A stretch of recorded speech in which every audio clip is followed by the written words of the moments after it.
तो चलिए यहाँ पर इस क्वेश्चन पे हम लोग यहाँ पे फोकस करते हैं और अब यहाँ पे देखते हैं कि if the third and the ninth term of an A P are इतना, तो थर्ड टर्म यहाँ पे क्या आपका दिया हुआ है, तो कह रहा है कि थर्ड टर्म आर यहाँ पे 4 है और नाइन्थ टर्म आपका क्या है -8 है रिस्पेक्टिवली। ठीक है, तो कह रहा है कि which term of this A P is zero, तो कौन सा टर्म ऐसा होगा जो ज़ीरो हुआ करेगा, ये हम लोगों को यहाँ पे फाइंड आउट करना है। ठीक है, साथ ही साथ ये जान लीजिए कि ये सीबीएसई का पैटर्न क्वेश्चन है और ये एनसीईआरटी का क्वेश्चन है, इसलिए आप इसको अपने बुक में हैशटैग कर लीजिए और रिवीजन के टाइम पे आपको ये बहुत ही काम आने वाला है। तो चलिए सॉल्यूशन की तरफ बढ़ते हैं। तो अकॉर्डिंग टू फार्मूला आप जानते हैं कि फार्मूला क्या कहता है, फार्मूला आपको अच्छे से याद होगा। ठीक है, तो ये फार्मूला याद हो गया होगा कि nth term is equal to a plus n minus 1 times t। ठीक है, तो ये फार्मूला आपके दिमाग में रहनी चाहिए। चलिए अब आगे की तरफ बढ़ते हैं। तो यहाँ पे हम लोग देखेंगे कि आपके पास क्या बोल रहा है कि third term is equal to 4 है अकॉर्डिंग टू क्वेश्चन, क्योंकि कह रहा है कि थर्ड टर्म जो है ये क्या है 4 है। ठीक है, तो ये हम लोगों ने यहाँ पे रखा। अब इसको इलेबोरेट करेंगे तो अकॉर्डिंग टू कौन सा, ये जो फार्मूला आप यहाँ पे देख रहे हैं, तो ये फार्मूला के अकॉर्डिंग हम इसको ब्रेक करेंगे तो a प्लस एन माइनस 1 हो गया, तो a रखेंगे, n कौन होगा 3 है, तो 3 में से 1 गया तो 2 हो गया, तो a plus 2d is equal to 4 आ गया और ये हमारा बन जाएगा इक्वेशन 1। चलिए यहाँ तक ये हो गया। अब दूसरे की तरफ बढ़ते हैं। Ninth term is equal to -8 और अकॉर्डिंग टू क्वेश्चन आप यहाँ पे देख सकते हैं नाइन्थ टर्म -8 रिस्पेक्टिवली है, तो यहाँ पर हम इसको इलेबरेट करेंगे तो हम लोग देखेंगे a और 9 में से 1 गया तो 8 हो जाएगा, तो a plus 8d is equal to -8 और इसको हम इक्वेशन 2 में कन्वर्ट करेंगे। चलिए यहाँ तक हो गया। अब हम क्या करेंगे, सब्ट्रैक्ट करेंगे इक्वेशन 2 को इक्वेशन 1 से। तो जब हम सब्ट्रैक्ट करेंगे तो कैसे सब्ट्रैक्ट करेंगे, तो आप यहाँ पे देख सकते हैं कि ये आपका हो गया इक्वेशन 1, सॉरी इक्वेशन 2, और ये हो गया आपका इक्वेशन 1। तो हम लोग इसके सब्ट्रैक्ट करेंगे तो यहाँ पर हम लोग देखेंगे कि सिचुएशन कुछ होगा इस तरीके से। ठीक है, और यहाँ पर आप देख सकते हैं कि यहाँ पे जो -8 है इक्वल टू के बाद ये वाला किसके साथ माइनस करेगा, दैट इज़ 4 के साथ माइनस करेगा। ठीक है, तो यहाँ पर ये भी चीज़ आपको यहाँ पे दिखाई देता है और आपको कुछ इस प्रकार से यहाँ पर माइनस करता हुआ दिखाई देगा। चलिए यहाँ तक आपको बातें समझ में आ गई होंगी। अब हम लोग आते हैं नेक्स्ट की तरफ। तो अब हम लोग यहाँ पे देखेंगे कि जब इसका कैलकुलेशन करेंगे तो यहाँ पर आपको मालूम है कि जब इसको ब्रैकेट को ओपन करेंगे तो 6d के बराबर आएगा इज इक्वल टू -12 आ जाएगा, और इस तरीके से d का वैल्यू हम लोगों को क्या मिलेगा, -2 के बराबर मिलेगा। और d को अब यहाँ पर -2 हम लोग सब्स्टिट्यूट करेंगे इक्वेशन 1 में। तो आप यहाँ पर एक बार देख लीजिए कि इक्वेशन 1 आपका क्या है, तो यहाँ पर आप देख लीजिए कि ये आपका है इक्वेशन 1।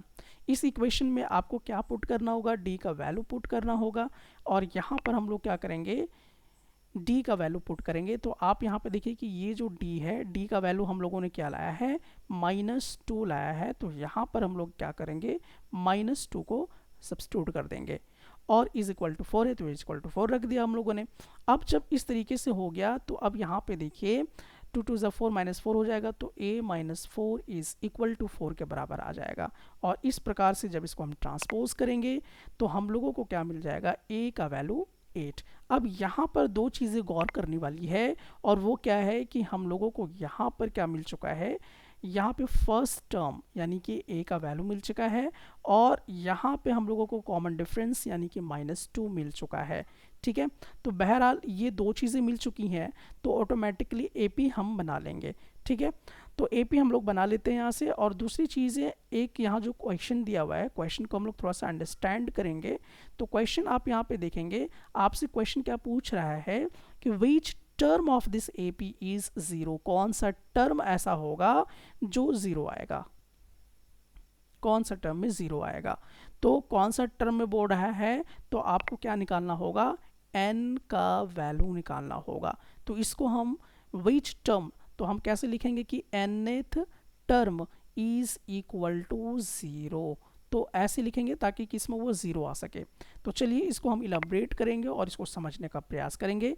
तो यहाँ पे देखिए nth term is equal to 0 हम लोग यहाँ पे रखेंगे, और उसके बाद हम लोगों का यहाँ पर आएगा 0 is equal to a plus n minus 1 times d। a का वैल्यू हम लोग यहाँ पे सब्स्टिट्यूट करेंगे, जो 8 है, और d का वैल्यू हम लोग यहाँ पे सब्स्टिट्यूट करेंगे विच इज़ -2। और जब हम इसको सॉल्व करेंगे तो 8 और -2 हमने a और d के बीच में रख दिया, और यहाँ पर आपका n-1 है, और यहाँ पर हम लोगों को n का जो वैल्यू है वो फाइंड आउट करना है। तो यहाँ पर अब हम लोग क्या देखने वाले हैं कि n-1 टाइम्स ये हो जाएगा, और ये वाला +8 में है, इधर ट्रांसपोज होगा, तो आप यहाँ पे देख सकते हैं कि -8 में ये कन्वर्ट हो जाएगा।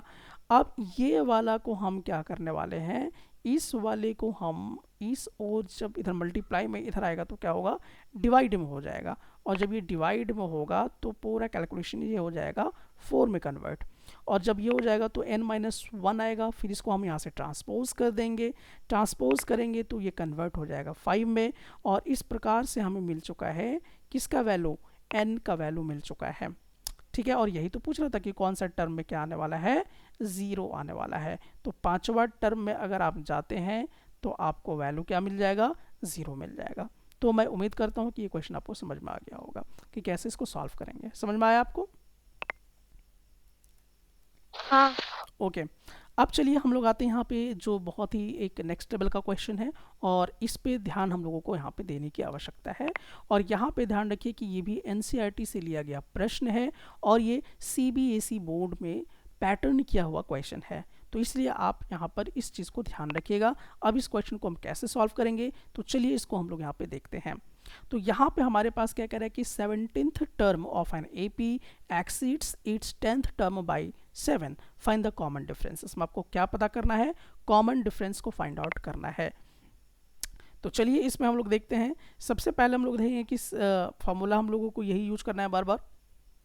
17वां टर्म यानी कि 17th टर्म को हम यहाँ पर ऐसे लिखेंगे, ठीक है, और उसके बाद इसको हम इलाबरेट करेंगे। तो 17th term is equal to according to formula a plus, तो n-1 करेंगे तो 17 में से 1 गया तो 16, तो 16 d के बराबर आ गया।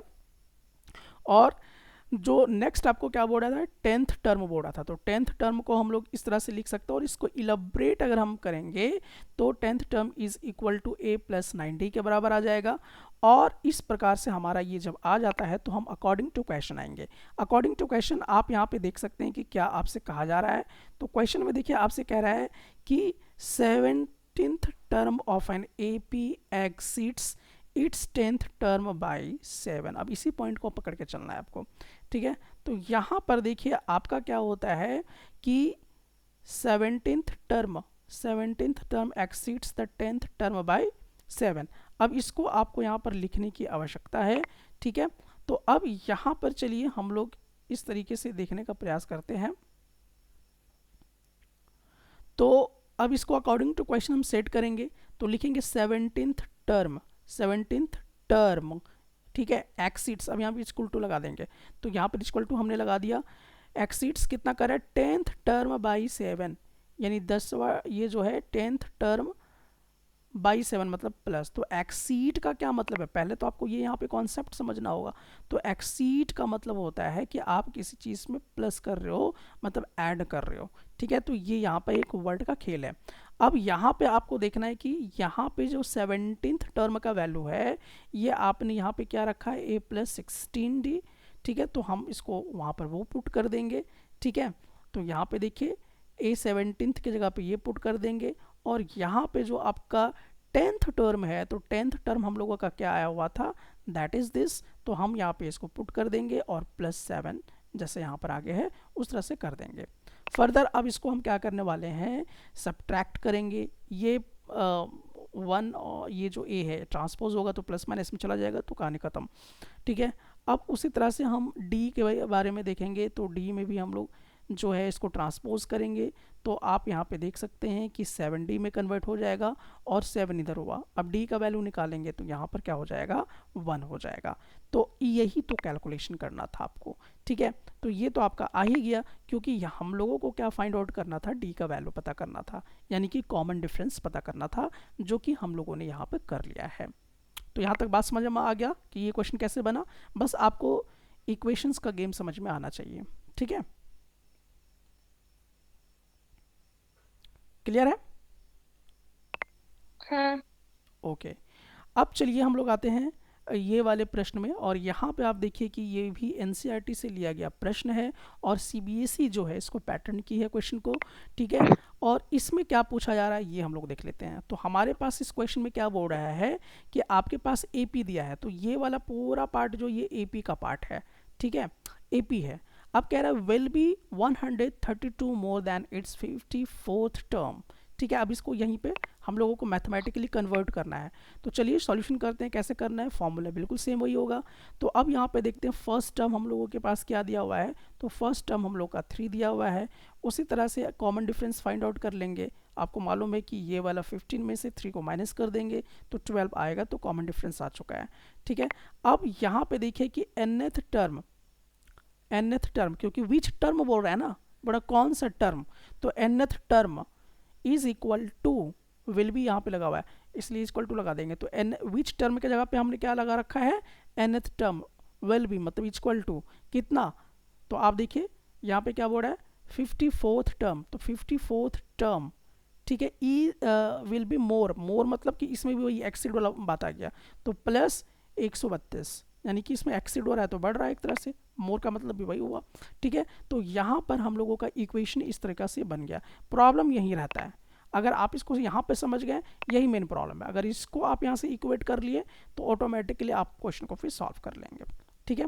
तो चलिए अब इस तरीके से जब हो गया तो अब हम लोग आगे की तरफ बढ़ते हैं और देखते हैं कि nth टर्म हम लोगों का किस तरह से निकलेगा। तो सबसे पहले तो हम लोग यहाँ पे जो 54th टर्म है उसको फाइंड आउट कर लेंगे। तो 54th टर्म आपको फाइंड आउट करने के लिए अकॉर्डिंग टू दिस फार्मूला हम लोग क्या करेंगे, a plus 54 minus 1 times t। अब इसमें a का वैल्यू तो ऑलरेडी हमारे पास आया हुआ है अकॉर्डिंग टू क्वेश्चन, आप यहाँ पे देख लीजिए AP में बोर्ड है, यहाँ पे 54 में से 1 को सब्ट्रैक्ट करेंगे तो 53 आ जाएगा। और d का वैल्यू भी देखिए हम लोगों को मालूम है दैट इज़ 12, तो यहाँ पर 12 रखेंगे। उसके बाद कैलकुलेशन करेंगे तो हम लोगों को क्या मिलेगा, तो यहाँ पर आप देख सकते हैं कि ये आपका 53 और 12 को मल्टीप्लाई कर देंगे तो इतने में कन्वर्ट हो जाएगा, और 3 को यहाँ पे ऐड करेंगे तो 639 आपका यहाँ पर आ जाएगा। तो ये तो निकल गया। अब nth टर्म बोल रहा है, nth टर्म, तो यहाँ पे देखिए nth टर्म ये वाला पे हम इक्वेट करेंगे, ठीक है। तो ये वाला पे इक्वेट अगर आप करते हैं तो यहाँ पर आपको क्या चाहिए होगा, दैट इज़ 54th टर्म। तो 54th टर्म का वैल्यू देखिए आपने कितना लाया है 639, तो हमने इसको एज इट इज़ इस फार्मूला पे यहाँ पे पुट कर दिया। देन यहाँ पर प्लस है तो यहाँ पर हमने क्या रखा, प्लस रखा, और इसमें कितना मोर हो रहा है 132, तो हमने यहाँ पे ये रख दिया। अब दोनों को हम यहाँ पर क्या करेंगे, ऐड करेंगे तो हम लोगों को क्या मिल रहा है 771। तो nth टर्म हम लोगों का इतना के बराबर यहाँ पर आ चुका है, ठीक है। So let's find n for which. अब बोल रहा है ये तो nth टर्म निकल गया, अब कह रहा है विच टर्म, कौन सा टर्म ऐसा होगा, तो हमें क्या निकालना होगा, n का वैल्यू निकालना होगा। तो n का वैल्यू निकालने के लिए अब यहाँ पर आपको देखना होगा कि nth term a plus n minus 1 times d होगा। तो यहाँ पे nth टर्म हम लोगों का क्या आया हुआ है 771, तो हमने यहाँ पे 771 पुट कर दिया। a का वैल्यू ऑलरेडी मालूम है फर्स्ट टर्म, तो हमने यहाँ पे ये रख दिया है। n माइनस 1 टाइम्स d का वैल्यू ऑलरेडी मालूम है हम लोगों को। अब यहाँ से कैलकुलेशन करेंगे, और कैलकुलेशन करके अब हम लोग क्या करेंगे, ये 12 जो है इस इक्वेशन के इधर आएगा तो क्या होगा, डिवाइड में चला जाएगा। क्यों, क्योंकि ये मल्टीप्लाई में यहाँ पर है, तो इसको डिवाइड कर देंगे तो इतना आ जाएगा, ठीक है। और यहाँ पर आपको ये वाला प्लस ये है तो इधर आ जाके माइनस, तो पहले इसको यही करना है कि 771 में से 3 को इस ओर ला जाके माइनस करेंगे तो 768 आएगा। और उसके बाद जो है इसको हम क्या करेंगे, इस ओर ले जाके इसको ट्रांसपोज जब करेंगे तो मल्टीप्लाई वाला डिवाइड में कन्वर्ट हो जाएगा, तो 64 में कन्वर्ट हो जाएगा। अब हमारे पास n-1 है तो यहाँ पे -1 को इस ओर क्या करेंगे, ट्रांसपोज कर देंगे, तो ये हो जाएगा 65। तो n का वैल्यू हमारे पास कितना आ गया 65। यही तो आपको फाइनली यहाँ पे क्या करना था, फाइंड आउट करना था, विच टर्म, ठीक है। तो ये बहुत ही इंपॉर्टेंट क्वेश्चन है आपका, सीबीएसई पैटर्न क्वेश्चन है, इसलिए आपको यहाँ पे ध्यान रखने की आवश्यकता है। चलिए, अब इसी पर आधारित यहाँ पर सीबीएसई में 2018 में प्रश्न पूछा है आपसे, बिल्कुल इसी पर पैटर्न है। तो आप वीडियो को पॉज कीजिए, पॉज करने के बाद इस क्वेश्चन को अवश्य बनाइए।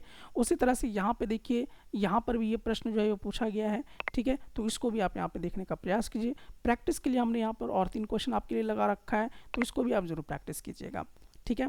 बाकी आप इस वाले क्वेश्चन को आप यहाँ पे देख सकते हैं। तो ये क्वेश्चन जो है ये थोड़ा सा अलग, मतलब आप चाहें तो जैसा अभी यहाँ पे बनाया गया है वैसे बना सकते हैं, ठीक है। लेकिन इसका एक स्मार्ट ट्रिक भी है जो मैं अभी आगे जाके डिस्कशन भी आपके साथ करूँगा। लेकिन हाँ, ये क्वेश्चन आप जैसे भी बना रहे हो वैसे भी बन जाएगा, इसमें कोई मतलब शंका नहीं है, ठीक है। अगर आप चाहते हैं तो देखिए इसी पैटर्न पर बना सकते हैं। 18th टर्म है, दोनों को सब्ट्रैक्शन किया हुआ है। तो इसका क्या मतलब हुआ? इसका मतलब हुआ कि a प्लस 17d ये होगा, माइनस फिर क्या होगा a प्लस 13d, मैं डायरेक्ट यहाँ पे सॉल्व कर रहा हूँ, इज इक्वल टू 32, ठीक है। अब यहाँ पे देखिए a plus 17d minus a, मैं ब्रैकेट को यहाँ पे क्या कर रहा हूँ, पूरी तरह से ओपन कर दे रहा हूँ, इज इक्वल टू 32। अब देखिए प्लस माइनस करके यहाँ पे a का वैल्यू कैंसिल हो जाएगा। अब हमारे पास क्या बचेगा, 17d। तो 17d में से 13 को घटा दीजिए, तो 7 में से 3 गया तो 4 हो जाएगा, तो ये हो जाएगा 4d इज इक्वल टू 32 हो जाएगा। अब d का वैल्यू यहाँ पे आप कैसे कैलकुलेशन करेंगे, तो 32 डिवाइडेड बाई 4, तो 8 चौके 32 यानी कि ये हो जाएगा 8। तो इसमें से कौन सा ऑप्शन सही हुआ, ए वाला। क्लियर? तो कोई खास नहीं है, इसका शॉर्टकट ट्रिक भी है, लेकिन वो जरूरी नहीं कि ट्रिक ही बताऊं, आप चाहें तो इससे भी आप क्या कर सकते हैं, बना सकते हैं। तो आपको ये समझ में आना चाहिए कि ऑब्जेक्टिव टाइप के क्वेश्चन में इस तरह से आपको क्या कर सकता है, क्वेश्चन दे सकता है, इस बात का ध्यान रखिएगा, ठीक है। चलिए, यहाँ तक बात हो गया क्लियर। अब हमारे पास देख लीजिए, यहाँ पर ये भी एनसीईआरटी से ली हुई क्वेश्चन है और ये सीबीएसई पैटर्न किया हुआ क्वेश्चन है, ठीक है। तो यहाँ पर एनसीईआरटी आपसे क्या प्रश्न पूछ रही है, और ये एक्सरसाइज में क्वेश्चन नंबर 16 में दिया हुआ है, और बिल्कुल उसी टाइप का क्वेश्चन है, आपको हड़बड़ाने की कोई आवश्यकता नहीं है, बिल्कुल उसी तरह से है। तो चलिए सॉल्व करते हैं। तो यहाँ पर आप देखिए, आपसे कह रहा है कि डिटरमाइन द एपी, आपको क्या फाइंड आउट करना है, एपी को फाइंड आउट करने की आवश्यकता है, जिसमें आपके पास क्या बोल रहा है कि थर्ड टर्म जो है, हुज थर्ड टर्म, देखिए वर्ड में लिख दिया है, थर्ड टर्म इज 16। तो यहाँ पर आपको क्या लिखना होगा, third term is equal to 16। समझ में आया बात यहाँ तक? अब सेकेंड वाली सिचुएशन पे आते हैं। तो यहाँ पर अब थर्ड टर्म को इलाबोरेट करेंगे, तो a plus 2d is equal to 16, और यहाँ से हम इसको क्या बना देंगे, इक्वेशन 1 में कन्वर्ट कर देंगे। चलिए अब आते हैं सेवेंथ टर्म में। तो यहाँ पे क्या बोल रहा है, seventh term exceeds the fifth term by 12। तो चलिए इसको इलाबोरेट करते हैं। तो seventh term is equal to, इस फार्मूला के अकॉर्डिंग चलेंगे तो a प्लस 6d आ जाएगा, ठीक है। और हम लोगों को यहाँ पर फिफ्थ टर्म को भी इलाबरेट कर लेना है। तो fifth term is equal to a plus 4d। समझ में आ रहा है कैसे हो रहा है, क्योंकि ये इसी फॉर्मूला में है, n-1, 5 में से 1 गया तो 4d, ये डायरेक्ट हमने किया। अब अकॉर्डिंग टू क्वेश्चन हम लोग आते हैं। तो अकॉर्डिंग टू क्वेश्चन अगर हम लोग आते हैं तो यहाँ पे देखिए लिखा क्या है, seventh term exceeds the fifth term by 12। अब इसी को यहाँ पे चैलेंज लेना है आपको। तो यहाँ पे सेवेंथ टर्म है, तो क्या लिखेगा, seventh term is equal to, ठीक है, फिफ्थ टर्म एक्सीड्स का क्या मतलब हुआ, ऐड हो रहा है, तो प्लस 12। तो यही मेन था आपका, यही मेन इक्वेशन लाने में बच्चे बड़ी परेशानी महसूस करते हैं अपने आप को, ठीक है। तो यही आपको दिमाग में रखना है कि ये आपका मेन इक्वेशन यहाँ पे बन गया है, ठीक है। ओके, अब जब ये बन गया इक्वेशन तो अब इसको इलाबोरेट करेंगे, सब्स्टिट्यूट करेंगे यहाँ पर। तो अब चलिए सब्स्टिट्यूट करते हैं। सब्स्टिट्यूट करेंगे तो आप क्या क्या देख पाएंगे इसमें। तो चलिए अब हम लोग यहाँ पर इसको थोड़ा सा मैं इधर कर देता हूँ। तो यहाँ पे देख लीजिए a7 का वैल्यू कितना आपका आया हुआ है, a7 का वैल्यू आप देख लीजिए यहाँ पर क्या है, a प्लस 6d। तो यहाँ पे हमने क्या रखा है, a प्लस 6d रखा हुआ है, ठीक है, इज इक्वल टू a5 कितना आपके पास आया हुआ था, a प्लस 4d। तो हमने यहाँ पे रखा a प्लस 4d, प्लस 12 है तो हमने यहाँ पे प्लस 12 इस तरह से रख दिया है, ठीक है। यहाँ तक तो कोई दिक्कत नहीं है। अब चलिए आगे की तरफ बढ़ते हैं। तो अब इसमें हम लोग क्या करेंगे, ट्रांसपोज करेंगे। या तो आप इधर माइनस a रख दीजिए, या तो इस और माइनस ए रख दिए तो यहाँ से यहाँ माइनस ए क्या हो जाएगा, कट जाएगा, या तो ट्रांसपोज करेंगे तो भी यहाँ पर क्या है कि ए और ये वाला ए कट जाएगा। तो इसमें हड़बड़ाना नहीं है, आप जो मेथड आपको आता है वही मेथड यूज कीजिए। तो यहाँ से ए हट गया, अब आपके पास क्या बचा 6d is equal to 4d plus 12 बचा। तो अब यहाँ से क्या करेंगे, इसको इधर लेके आएंगे तो ये माइनस हो जाएगा, तो ये किस में कन्वर्ट हो जाएगा, 2d में कन्वर्ट हो जाएगा, इज इक्वल टू 12 और d का वैल्यू क्या निकल जाएगा, डिवाइड होके 2 हो जाएगा। तो इस तरह से d का वैल्यू निकल गया। अब इस d का वैल्यू को हम क्या करेंगे, सब्स्टिट्यूट करेंगे। किस में सब्स्टिट्यूट कीजिएगा भैया, तो चलिए अब इसको देख लेते हैं। तो सब्स्टिट्यूट आपको इक्वेशन 1 में करना है। इक्वेशन 1 देखिए कहाँ पर है आपके पास, तो आपके पास ये वाला है इक्वेशन 1, और इस इक्वेशन 1 में आपको d का वैल्यू को क्या करना है, सब्स्टिट्यूट करना है। तो जब हम इसमें क्या करेंगे, d का वैल्यू को यहाँ पे रखेंगे तो a प्लस 2 इंटू डी का वैल्यू क्या है, 6 है, और इज इक्वल टू 16 हुआ। तो a का वैल्यू हम लोग यहाँ से क्या करेंगे, कैलकुलेशन करेंगे और हम लोगों को मिल जाएगा 4। वाह, काम हो गया। अब आपसे क्या पूछा था क्वेश्चन आपसे पूछा था डिटरमाइन द एपी डिटरमाइन करने के लिए आपको फर्स्ट टर्म मालूम होना चाहिए, कॉमन डिफरेंस मालूम होना चाहिए। तो देखिए यहाँ से हम लोगों ने क्या कर लिया है, फर्स्ट टर्म गेन कर लिया है। रहा बात कॉमन डिफरेंस का, तो कॉमन डिफरेंस में हम लोगों ने यहाँ पे प्राप्त कर लिया है। अब इस तरीके से हम यहाँ पे एपी बना लेंगे, ठीक है। तो एपी हमारा 4 होगा, 10 होगा, 16 होगा, 22 और 28 एंड 34 हुआ करेगा। तो आई थिंक, उम्मीद करता हूँ कि आपको ये क्वेश्चन समझ में आ गया होगा। अब इसको आप प्रैक्टिस ज़्यादा से ज़्यादा कीजिए। तो चलिए अब हम लोग नेक्स्ट वाले क्वेश्चन की तरफ मूव करते हैं, और यहाँ पे आप देख सकते हैं कि एनसीईआरटी का 12 क्वेश्चन जो है एक्सरसाइज से लिया गया है।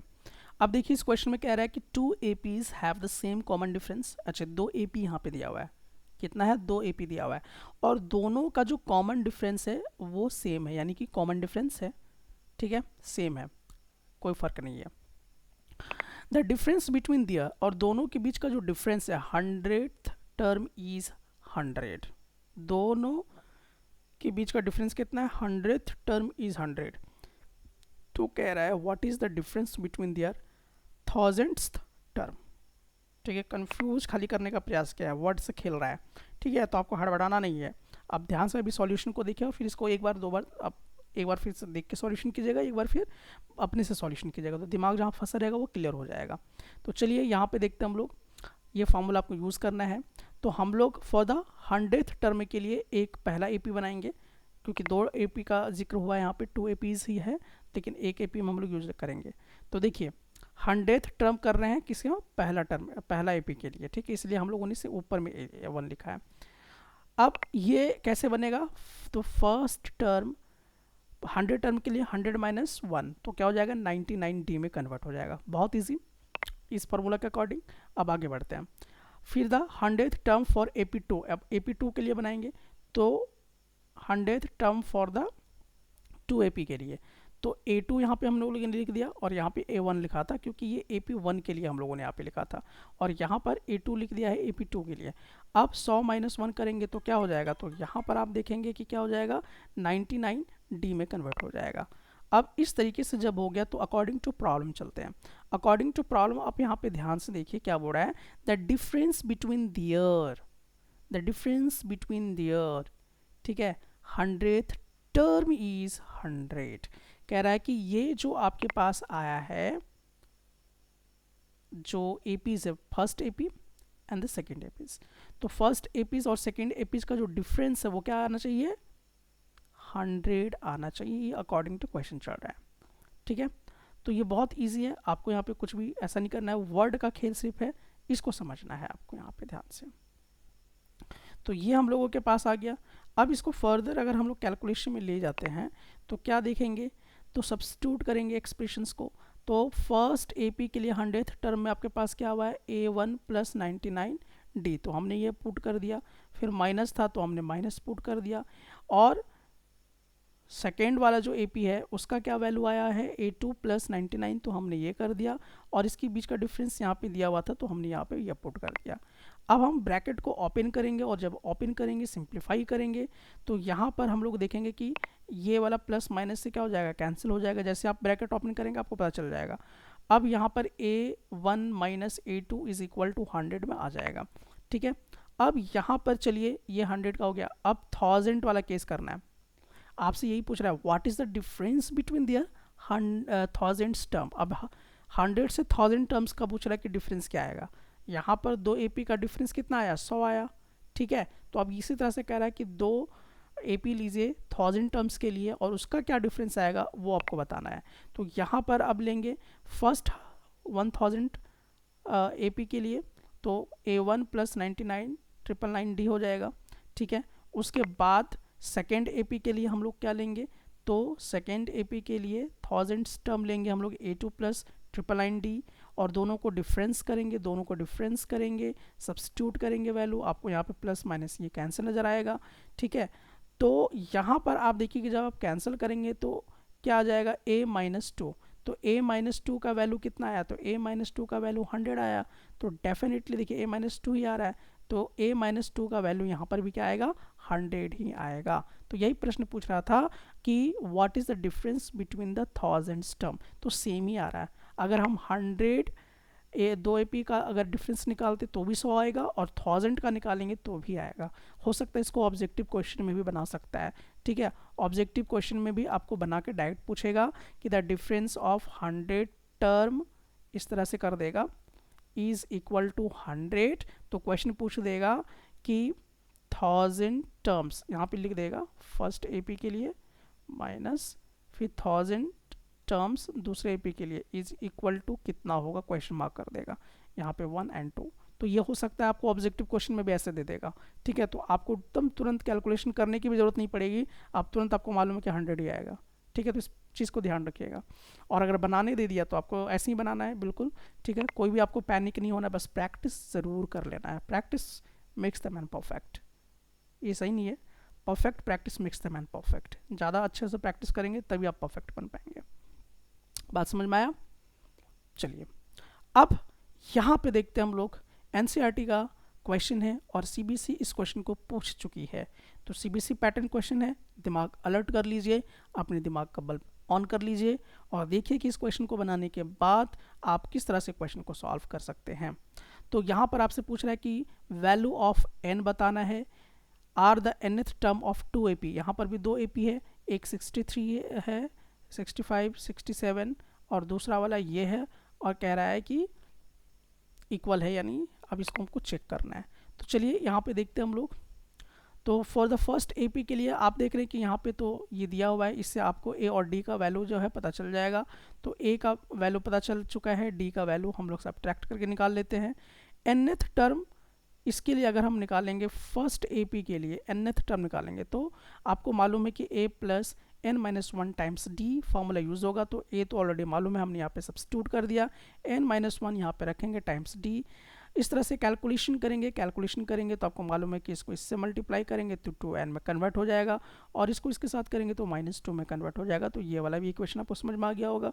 और अब क्या होगा कि यहाँ पे -2 है और यहाँ पे 63 है, तो माइनस कर देंगे 61, तो 2n + 61 के बराबर आ जाएगा। तो यहाँ तक तो ये हो गया। अब सेकेंड के लिए हम लोग करेंगे, तो सेकेंड में आपके पास AP क्या है, 3, 10, 17, बिल्कुल पहले वाले क्वेश्चन का पैटर्न है, ठीक है। बस उसमें नंबर नहीं था, फिर नंबर इसमें इंडिकेट कर रहा है। तो यहाँ पर A का वैल्यू क्या हो जाएगा, 3 हो जाएगा, और कॉमन डिफरेंस का वैल्यू क्या है यहाँ पे 7 हो गया।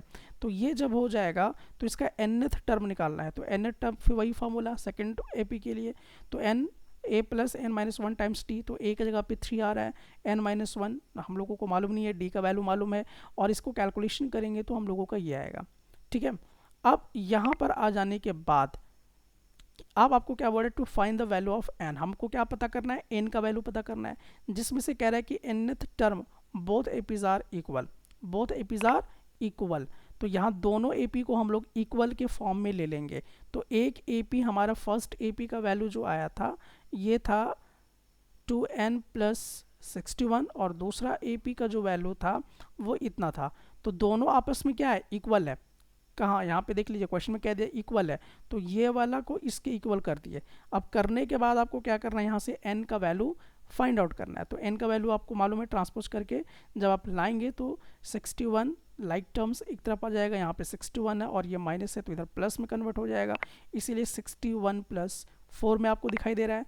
और यहाँ पे 7, 9 है, इसको ट्रांसपोज करेंगे तो माइनस, इधर प्लस में इधर जाएगा तो माइनस 2n में कन्वर्ट हो जाएगा। और जब ये हो जाएगा इन दोनों को ऐड करेंगे तो 65 में कन्वर्ट होगा, 7 में से 2 चला जाएगा तो 5n हो जाएगा, और n का वैल्यू निकालेंगे तो 13 आएगा। तो यही तो निकालना था, for what value of n, तो ये निकल गया आपका। ठीक है, तो इस तरीके से आपको इस तरह से समझना है कि किस किस तरह से हम क्वेश्चन को सॉल्व करें।